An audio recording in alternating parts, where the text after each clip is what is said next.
18 tahun lalu, tepatnya pada 26 Desember 2004, tsunami menerjang Aceh.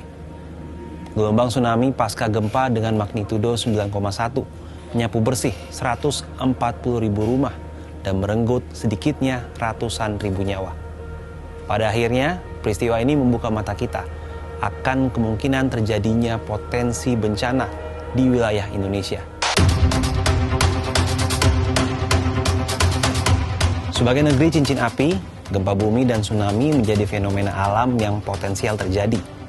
Tidak hanya Aceh, nyaris semua wilayah di Indonesia punya potensi terimbas bencana alam ini. Pertambahan populasi yang membuat hampir semua kota Indonesia padat penduduk telah melipat gandakan potensi korban, apalagi terjadi gempa atau tsunami. Gempa Cianjur pada 21 November 2022 misalnya, merenggut ratusan jiwa. Baik Aceh maupun Cianjur, potensi gempa menghadang di depan mata. Ini tak lain karena ada megatrust. Lalu apa sebenarnya megatrust itu? Dan jika benar ada potensi gempa dan juga tsunami, apa yang bisa dilakukan oleh masyarakat Indonesia untuk menghadapinya? Profesor Riset Bidang Geologi Gempa dan Kebencanaan di Badan Riset dan Inovasi Nasional atau BRIN, Dani Hilman mengungkapkan, megatrust merupakan lajur zona pertemuan antar lempeng tektonik atau subduksi yang kedalamannya terbilang dangkal, yakni kurang dari 50 km. Pergesekan antara dua lempeng yang terjadi terus-menerus berpotensi menghasilkan gempa dan juga tsunami. Jadi megatrust itu terjadi apabila ada satu lempeng, yaitu lempeng samudra, dia bergerak masuk di bawah lempeng benua atau kepulauan. Nah, jadi batas lempengnya itu yang disebut megatrust. Jadi dia akumulasinya tuh lempengnya bergerak terus, kemudian sama seperti tadi, kalau tidak tahan dia akan dilepaskan. Itu namanya megatrust. Berdasarkan hasil penelitian, Dani menyebut megatrust di Indonesia terbentang dari barat, yakni wilayah Aceh hingga ke Papua. Gempa dan tsunami Aceh 2004 merupakan salah satu bukti ada megatrust di Indonesia. 3 bulan berselang, gempa di Kepulauan Nias pada 28 Maret 2005 juga merupakan salah satu gempa megatrust. Sedikitnya 1.000 orang tewas akibat gempa yang merusak bangunan dan permukiman warga. Kemudian gempa dan tsunami yang melanda Kepulauan Mentawai 25 Oktober 2010 dengan magnitudo 7,8 yang mengakibatkan sedikitnya 400 orang meninggal. Dani menyebut potensi bencana akibat gempa megatrust juga bisa terjadi di wilayah selatan Pulau Jawa. Nah, megatrust yang sama itu jalurnya itu menerus ke Selat Sunda kemudian ke selatan Jawa. Jadi bencana yang serupa seperti yang 2004, 2005, 2007, 2010 itu bisa juga terjadi di daerah Selat Sunda atau di selatan Jawa. Adanya potensi megatrust di selatan Jawa juga diungkapkan Guru Besar Fakultas Teknik Pertambangan dan Perminyakan ITB Sri Widiantoro. Penelitian yang dipublikasikan dalam jurnal Nature tahun 2020 juga mensimulasikan potensi tinggi tsunami di selatan Jawa.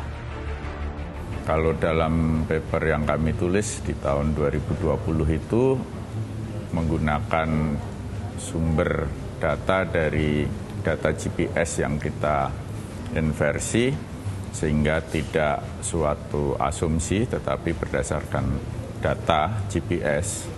Itu disimulasikan ada yang sampai 20 meter ya di tempat suatu tempat di selatan Jawa Barat ya. Semakin ke timur tidak setinggi itu, tetapi ada juga di tempat-tempat yang tinggi tsunami-nya sampai 12 meter.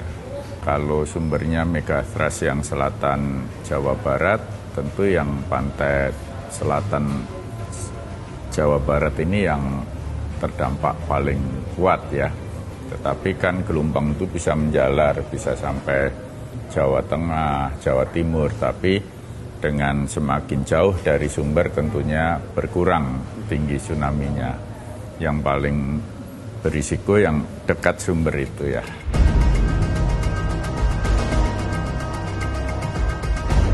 Berdasarkan penelitian dilakukan oleh Sri Widiantoro dan tim, Selatan Jawa memiliki 2 segmen megatrust, yakni segmen Selatan Jawa bagian barat dan segmen Selatan Jawa bagian timur. Segmen-segmen ini diperkirakan menyimpan energi besar yang memiliki potensi gempa dan tsunami.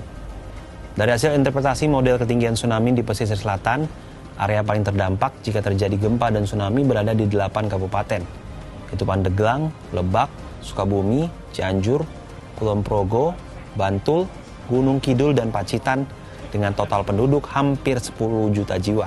Tingginya korban jiwa akan sulit dihindari apabila tidak dilakukan perubahan besar dalam sistem mitigasi, termasuk kerusakan infrastruktur.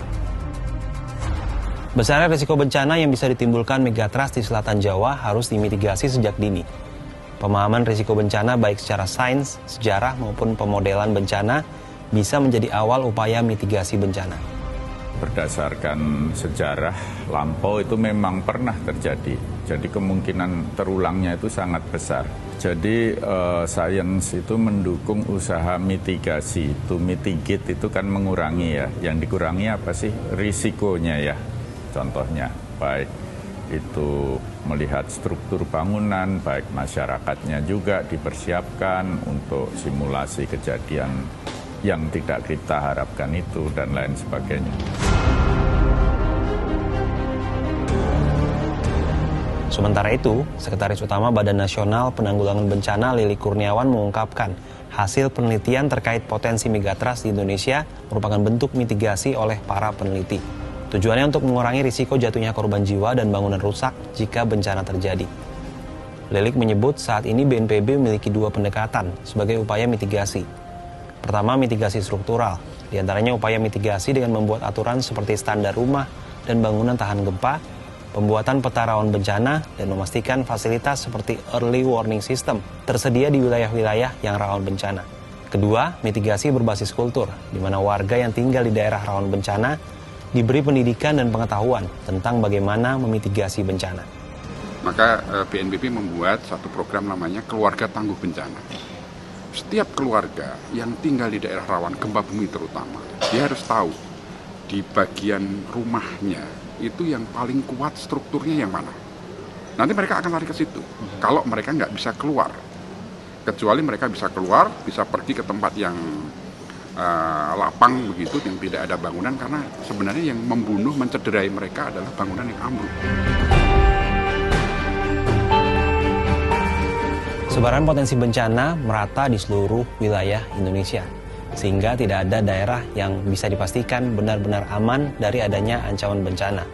Oleh karena itu, mitigasi harus dipahami oleh semua orang, agar ketika nantinya potensi bencana itu benar-benar datang, kita sudah siap untuk menghadapinya, dan jumlah korban pun bisa diminimalkan.